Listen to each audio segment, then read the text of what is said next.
Hey folks, welcome to Shooting Up North. I'm your host, Lewis Carlin. We're heard right here on the Alliance Pro Wrestling Network. Thank you so much for joining me today.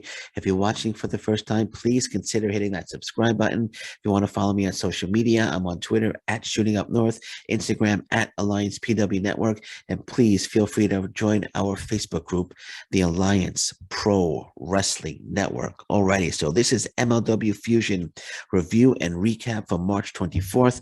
The episode now on YouTube. It will dropped on March 24th. Check it out. It was a good episode. The main event was Mads Krugger versus Jacob Fatu in their Stairway to Hell match. The Stairway to Hell match is an old ECW match, ECW original match, where each wrestler chooses a weapon. They get to hang it from the top of, from the ceiling above the ring, and whoever's ever able to climb up and get their weapon is able to use it against their opponent. So that's the main event for this match: Mads Krugger versus Jacob Fatu in their Stairway to Hell match. But before we get started with the review and recap, I have a little bit of news on Alex Hammerstone. Some very, very interesting and actually exciting news on Alex Hammerstone. MLW has announced that the planning for Alexander Hammerstone to tour and defend the MLW World Heavyweight Championship internationally is underway. So that's fantastic news. MLW sending Alex Hammerstone all over the world to defend the MLW World Heavyweight Championship. We can expect to see him in Mexico, of course. I hope we get to see him in Japan. And MLW, All Japan Pro Wrestling, have that working relationship. We've seen Tajiri and the Saito brothers from All Japan Pro Wrestling in MLW. Would love to see Alex Hammerstone head over to All Japan Pro Wrestling and defend the belt against a Jake Lee or a Kento Miyahara or a Sawama. Lots of or a Suji Ishikawa would be a great match for Alex Hammerstone. So I'm hoping, I got my fingers crossed that Alex Hammerstone is able to head over to Japan and defend the MLW World Heavyweight Championship. We could see him in the UK. Maybe we'll see him up here in Canada. But it's very exciting news to hear that MLW is going to be sending Alex Hammerstone internationally, all over the world, to defend the MLW World Heavyweight Championship. So once announcements are made, of course, I'll be back on this channel, of course, and I'll relay that information on to you guys. So once again, very exciting news.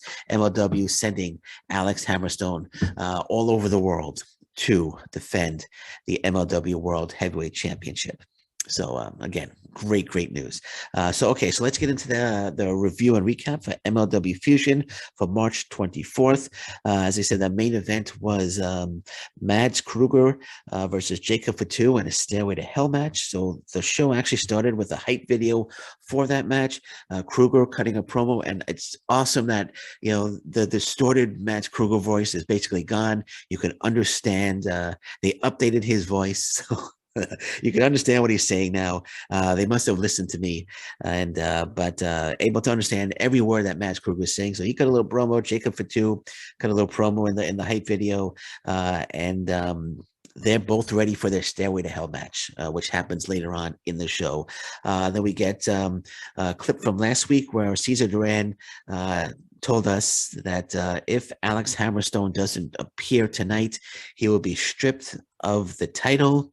I wonder if he cleared that with Court Bauer. I know Cesar Duran is the matchmaker, but can Cesar Duran actually make that decision?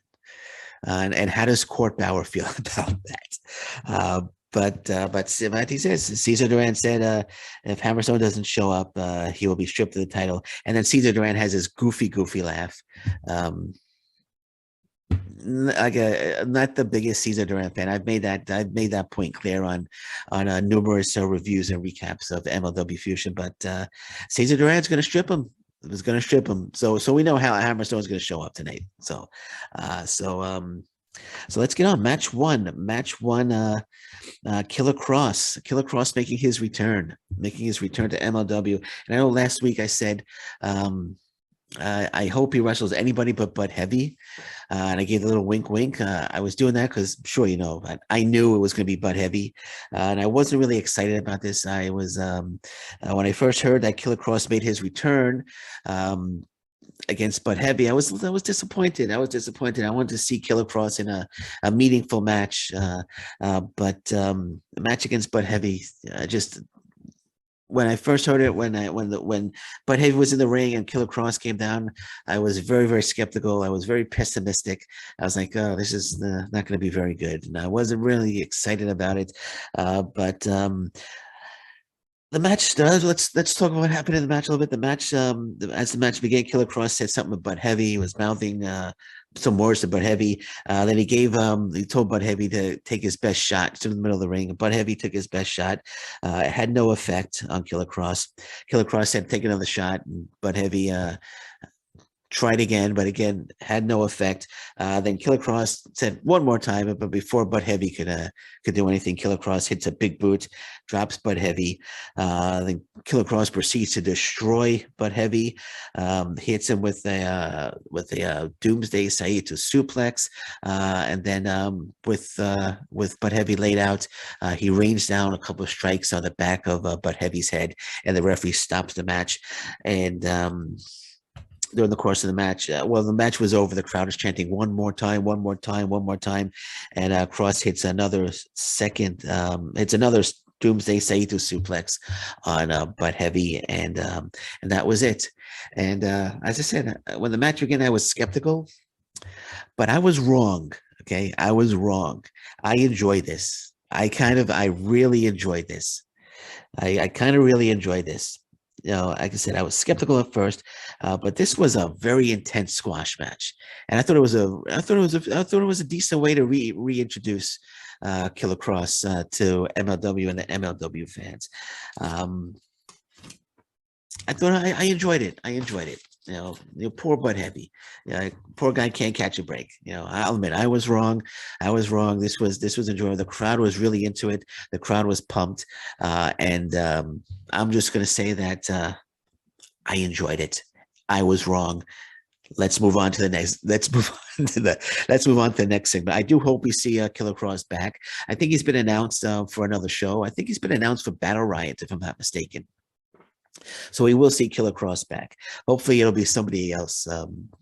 Maybe Bud Heavy's going to want another shot. Who knows? But again, I was wrong. This was a good match. I enjoyed it, and I was wrong. All right, let's move on. Hey, when I'm wrong, I admit I'm wrong. When I am wrong, I was wrong here. This was done well, and it was a good way to reintroduce, as I said, Killer Kross to MLW. So after this segment, the Von Erichs outside, and they bump into the Mortons, Ricky and Kerry Morton, and they talk for a bit about history, NWA history, the Grady Cole Center. I think they mentioned Ric Flair once. They talk for a bit, and then they decide to.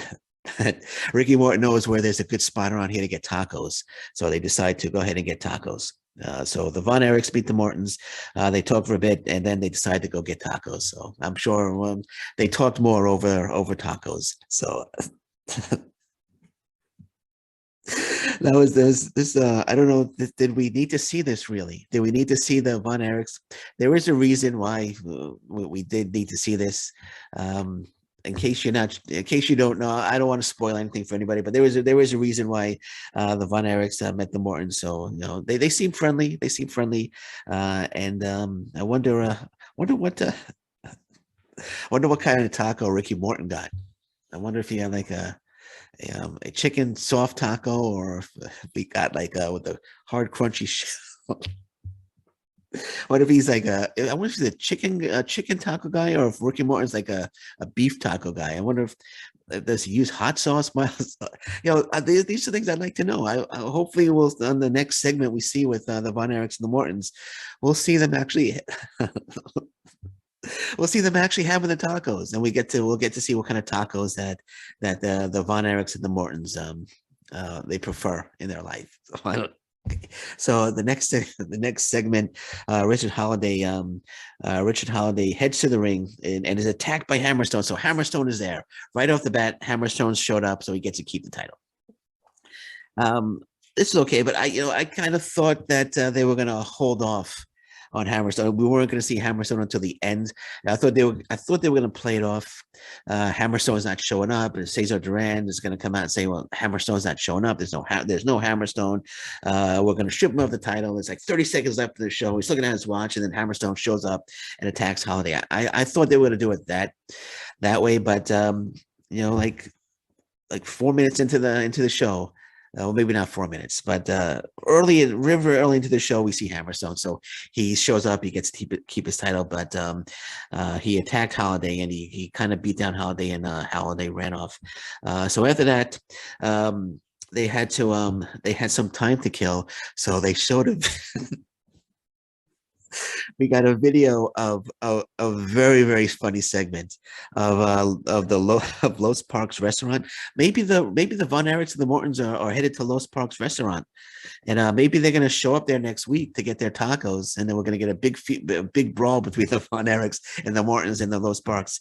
But anyway, the video of the Los Parks restaurant was showed, and they're talking about the restaurant. Then some guy This was fun. I love this.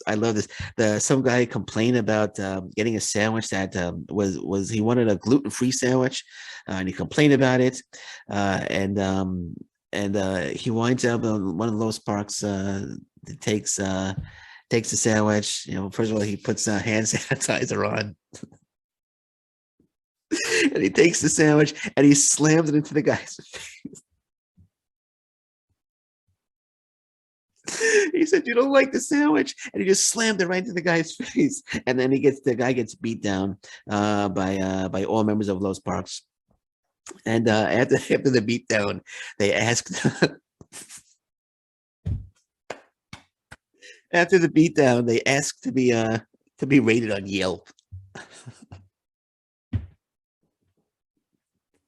This was fantastic. This was just fantastic. I love this. I want to see more videos of Los Parks in their restaurant. This was just fantastic. Just the way that they slammed the sandwich into the guy's face. They said, "Oh, something's wrong with this."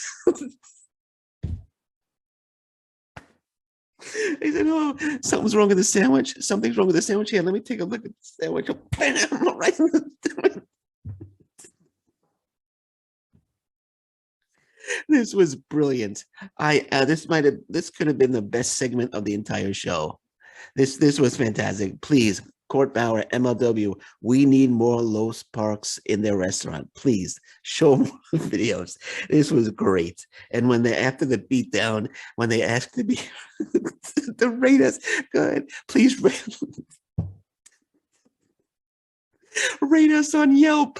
That's awesome. It was so funny. I loved it. I absolutely loved it. It was an absolute pleasure to watch that. That was fantastic. Well done well done all around. Then match two.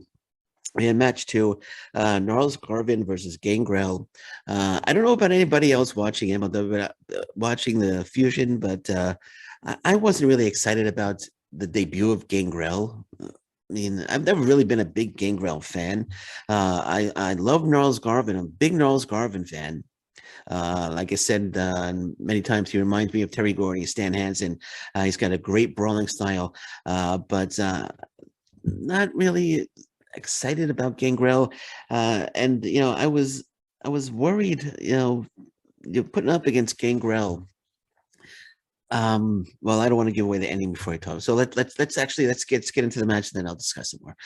So Garvin comes to the match, he cuts a promo, says he's the best fighter in the South, and he wants to fight. He wants fights, and he doesn't want to fight another little boy. He says if they send another little boy to fight him, he's never coming back to MLW. And once he says that, here comes Gangrel.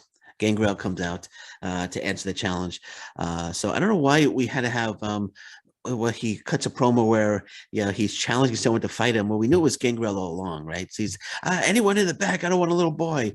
If you send me another little boy, I'm going to leave. And here comes Gangrel. Gangrel answering the challenge, but we all knew all along it was Gangrel. You know what I'm saying there? He kind of threw down a challenge. Basically, anybody in the back want to come out? Just don't send out a little boy and Gangrel comes out. But we knew it was Gangrel all along. But anyway, so the match started. They brawled. They began brawling. Then they went to the outside. And they brawled all over the ring, all over outside the ring. Once they got back in the ring, they brawled some more. It's a huge brawl to begin. Gangrel, early on, Gangrel bit him with his vampire teeth. And when they're outside the ring, actually, they went to the outside of the ring again. Gangrel takes it because he brought a sickle to the ring. He takes the sickle. He runs it across Garvin's forehead. You can actually see Garvin cutting himself. And it was kind of bad. You can see him with his finger cutting himself. You can see him blading himself, but Garvin's forehead is cut, bleeding profusely. Gangrel controls much of the match after that, but Garvin makes a short comeback. He hits a few moves. Garvin went for a dive, but he missed and he ended up flying through the ropes to the outside. They brawled some more until Gangrel hits an Impaler DDT for the win. First off, I thought this match was too long. It went over 10 minutes. I thought this match went way longer than it should have. I enjoyed it. It wasn't the best match I've ever seen, but I enjoyed it because I'm a Gnarls Garvin fan. I thought it was a mistake having Garvin losing to Gangrel. In no way, shape, or form, in my opinion, should Gnarls Garvin, who they just brought in as new talent, new fresh talent, they should be trying to build up Gnarls Garvin because they really have something special there, in my opinion. He's like I said, reminding me of Stan Hansen, Terry Gordy. He's got a great brawling style. He's got great potential. I don't even know if we're going to see Gangrel in MLW ever again. I know, I think he's signed on with AEW to be a trainer there, so we might not ever see Gangrel back in MLW. I'm not sure why they felt the need to debut Gangrel and have him go over on Gnarls Garvin. I thought it was a mistake. I thought Gnarls Garvin should have gone over in this match 100%. In fact, I think this is what they should have done. This is what I think they should have done to begin with. We should have gotten Killer Kross versus Gnarls Garvin instead of Butt Heavy. Because Garvin, in the beginning of this match, they said he cut a promo saying that he wants to fight. He doesn't want to fight little boys. If MLW sent him another little boy to fight, that he's going to leave, that he wants some real competition. And that would have been perfect opportunity for them to reintroduce Killer Kross. You don't want a little boy, you want a real fight. Here comes Killer Kross. And they could have had like a great 2 or 3 minute brawl. Garvin getting in some decent brawling offense on Killer Kross, but of course Killer Kross eventually overcoming Gnarls Garvin to win the match. I think Garvin losing to Killer Kross would have been okay because it's Killer Kross, right? It's Killer Kross. But him losing to Gangrel, it's Gangrel. When was the last time we saw Gangrel on TV anywhere, right? It doesn't. I don't think we've seen him anywhere. But yeah, I think that would have been better if it was Killer Kross instead of. And then we could have had Gangrel in a squash match against Butt Heavy. That would have been like a 3-4 minute match. Butt Heavy would have get hit with the sickle. He would have bled a little bit. Butt Heavy maybe getting a little offense in, but then Gangrel overcoming Butt Heavy, and I would have been cool with that. I think that would have been a better way to those would have been better matches to give us, in my opinion. But I'm not Court Bauer. I don't make the decision. So, but anyway, so let's move on. So we're in Cesar Duran's office. TJP says that he's the lock on Duran's open door policy. He doesn't want to carry indie darlings when he could be carrying gold. EJ and Duca also appearing, shows up in the office, says he wants 5150. Cesar Duran says that he'll get 5150 if he could find a partner. EJ and Duca saying, I could find a partner, but I'm not going to tell you who it is. But he says, I don't really need a partner anyway. But he does find a partner, and we find out next week it's going to be 5150 versus EJ and Duca and his mystery partner. I know who the mystery partner is. I know the outcome of the match, but I'm not going to give anything away. Maybe many of you know as well, but we'll find out next week who the mystery partner is. officially, but I officially know who it is. But I'm not going to give anything away. So in the back, Hammerstone actually catches Holiday again and rips off his shirt, but Holiday escapes again. So he rips his shirt off, and Richard Holiday is able to get away again. Then we see Savio Vega sneaking into Cesar Duran's office, goes through his briefcase, steals some cash, knocks on a suitcase, that's behind the desk, and out comes the Microman. And then he whispers something into Savio's ear. I guess he tells Savio what he's overheard, and they leave. So Microman is Savio Vega's little spy. He's hiding in the briefcase, and that'd be great if he was hiding in a briefcase. He could probably fit in a briefcase, but he's hiding in the suitcase, and he heard some, I guess, some classified information or some secret information that he shared with Savio Vega. And I'm sure Savio Vega stole some cash, as I said, from the briefcase. Maybe they're headed to the Los Parks restaurant, or maybe they're headed over and they're going to meet the Von Erichs and the Mortons for some tacos, because Lord knows he's got enough money for tacos right now. So I wonder if Cesar Duran's going to realize that money is missing and send some of his masked henchmen after Microman. But we'll see. Huh? I'm sure there are cameras. I would be well. First of all, I would you would say I'm sure Cesar Duran has cameras in his office, but there was a camera in there filming, right? And we saw Savio Vega steal. So if Cesar Duran wants to know who stole who stole his cash, I think he could just contact any MLW fan that watched MLW Fusion, and we could let him know that Savio Vega stole the cash. So we'll see if that storyline trends. Maybe they can get Hernandez, who's no longer with Impact Wrestling. Maybe they can do another another money roll storyline in MLW with Hernandez, as he did with as he did in Impact Wrestling. So maybe we get something like that. Okay, so match 3. Finally, we have match 3 is the Stairway to Hell match. The Stairway to Hell match: Jacob Fatu versus Max Krugger. Max Krugger, his weapon of choice is a Backlay War Club, and Jacob Fatu's weapon of choice is a kendo stick wrapped in barbed wire. So this was a very, very entertaining main event. The match begins, Fatu coming to the ring. Max Krugger hits a big boot to Fatu, knocks him to the ground. That starts the match. Fatu was coming down the aisle, trying to get into the ring. Krugger runs and hits him with a big boot, knocks him off the ring apron to the ground. Krugger hits a suicide dive as Fatu went to get a ladder to bring him to the ring. He's holding the ladder. Krugger hits a nice suicide dive, which was a nice move. Krugger brings the ladder into the ring and immediately gets his Backlay War Club, but Fatu pushes Krugger off the ladder, and he drops the War Club, and he hits a Samoan drop on Max Krugger. Later during the match, Max Krugger uses a chair on Fatu on the outside. Turn the page, get some more notes.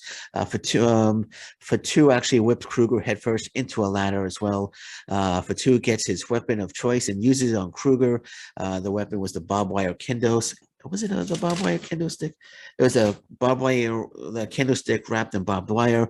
He used it on Krugger, busts Krugger open. Krugger is bleeding.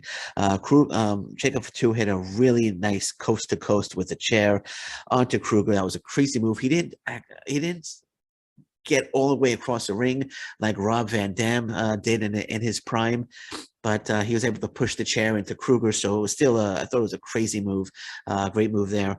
Fatu used the barbed wire kendo stick and he busted Krugger open. As I mentioned, Krugger was bleeding.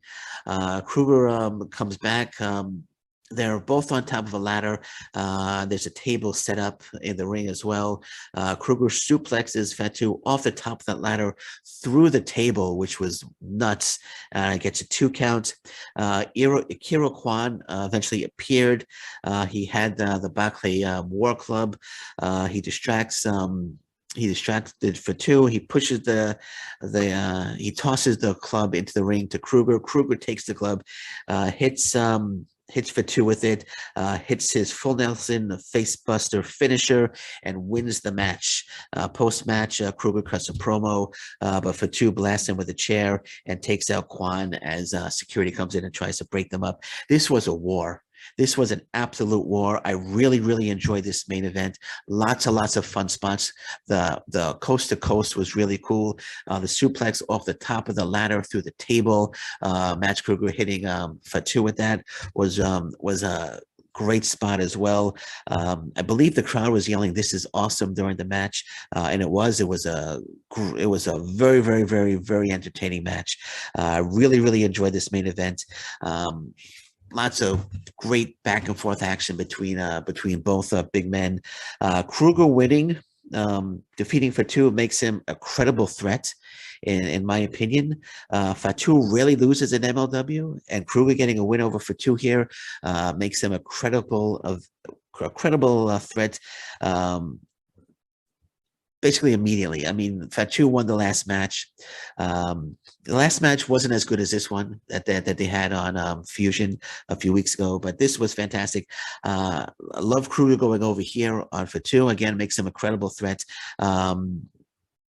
Fatu remained strong as well, though. He didn't lose any he didn't lose anything here. He performed well. He hit some nice spots. He came back. His post-match attack was cool. So he remained strong here. Gave us a great performance. And my guess his feud is far from over.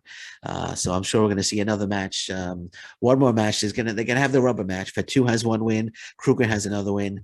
And we have to have one more match between Krugger and Fatu. Not sure what kind of match it's going to be. But my guess is we're going to see them at least one more time. So this feud is definitely, in my opinion, far from over. But a great match, great main event. Really enjoyed it. Great stuff here from MLW.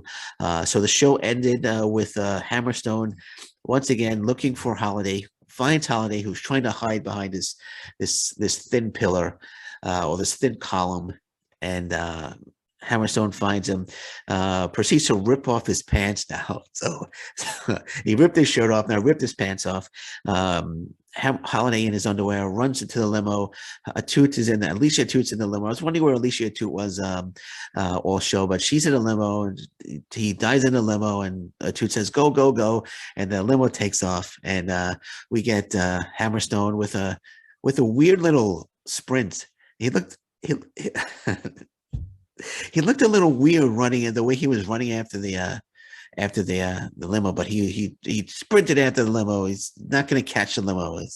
The limo is a car, and he's a human, but maybe he's got superhuman strength, superhuman speed. Yeah, so that's how the show ended with Hammerstone chasing after the limo. So Hammerstone getting a little bit of revenge on Holiday, and I'm sure a match between the two will be officially announced. I believe I read that it's going to be Holiday. No, actually, I did read. I reported on it. It's going to be Richard Holiday against Hammerstone for the MLW World Title at Intimidation Games. I read that on PW Insider, but I was also reading that MLW this weekend is going to be making official the entire show, the entire card for that show. So we'll see if that match is officially made. But according to PW Insider, that's going to be the main event. Alex Hammerstone versus Rich Holiday at Intimidation Games for the MLW World Heavyweight Championship. So there you go. It was a decent show.